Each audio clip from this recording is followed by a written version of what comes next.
কাল থেকেই চেনা মেজাজে ফিরছে স্টুডিও পাড়া। রাহুল অরুণোদয় বন্দ্যোপাধ্যায়ের মৃত্যুর পর নিরাপত্তার দাবিতে সোমবার কাজ বন্ধ করেছিলেন শিল্পী কলাকুশলীরা। দিন শেষে আজ জানিয়ে দিলেন কর্মবিরতি তুলে নেওয়া হচ্ছে। বুধবার থেকে পুরো দমে কাজ শুরু হবে। তবে ম্যাজিক মোমেন্টস প্রোডাকশন হাউসের সঙ্গে কোনো কাজ নয়।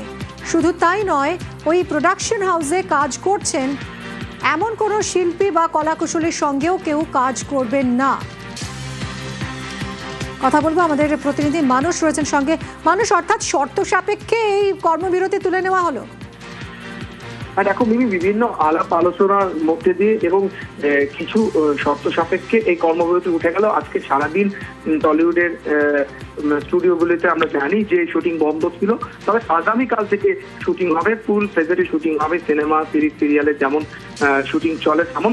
তবে শর্ত যেটা আরোপিত হলো সেটা যে ম্যাজিক মোমেন্ট যে প্রোডাকশন হাউস, যে হাউসের সিরিয়ালের শুটিং করতে গিয়ে রাহুল অরুণোদয় বন্দ্যোপাধ্যায়ের মৃত্যু হয়েছে, সেই ম্যাজিক মোমেন্টসের সঙ্গে যুক্ত কোনো ব্যক্তি বা ম্যাজিক মোমেন্টস প্রোডাকশন হাউসের সঙ্গে ফেডারেশন বা আর্টিস্ট নামের কেউ কাজ করবে না। তাদেরকে ব্ল্যাকলিস্ট করা হলো এবং তাদের কাছে জবাবদিহিও চাওয়া হয়েছে আগে যে কিভাবে রাহুল অরুণোদয় বন্দ্যোপাধ্যায়ের মৃত্যু হয়েছে সঠিক কারণ যতক্ষণ না পর্যন্ত তারা জানাতে পারছেন তাদের সঙ্গে কিন্তু কোনো কলাকুশলী এবং শিল্পী কাজ করবে না।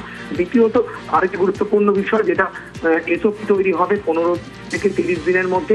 তৃতীয়ত দেব বুম্বাদার সঙ্গে আলাপ আলোচনা করেছেন, অর্থাৎ প্রসেনজিৎ চট্টোপাধ্যায়, এবং সকলেই ইন্ডাস্ট্রির কাছে প্রিয় বুম্বাদা বলে, এবং দেব জানালে যে বুম্বাদা অর্থাৎ প্রসেনজিৎ চট্টোপাধ্যায় তাকে আশ্বস্ত করেছেন যে সমস্ত শিল্পীদের নানা কারণে ব্ল্যাকলিস্ট করে রাখা হয়েছে 72 ঘন্টার মধ্যে আলাপ আলোচনা করে তারপর তাদের ওপর থেকে ব্যান্ড বা নিষেধাজ্ঞা তুলে নেওয়া হবে।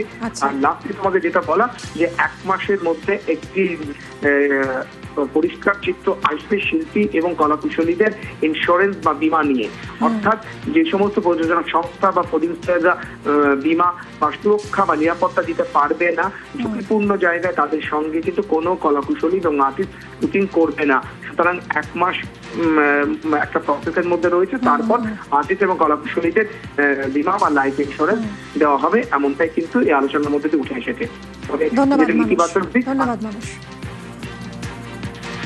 এটা আমাদের পরিবার, আমাদের শিল্পী, কলাকুশলী, আমাদের ডিরেক্টর, প্রডিউসার। টেলিভিশনের কিছু কিছু ফ্যাক্টরস আছে যেগুলো আমাদের সুরক্ষার জন্যে, সেইগুলোকে আলাদা আলাদা করে মেনশন করে তারা একটা জায়গায় এসছেন। 15 দিনের মধ্যে আমাদের একটা আর্টিস্ট, টেকনিশিয়ান, টেলিভিশন প্রডিউসার সবার মধ্যে একটা লেখাপড়া হবে।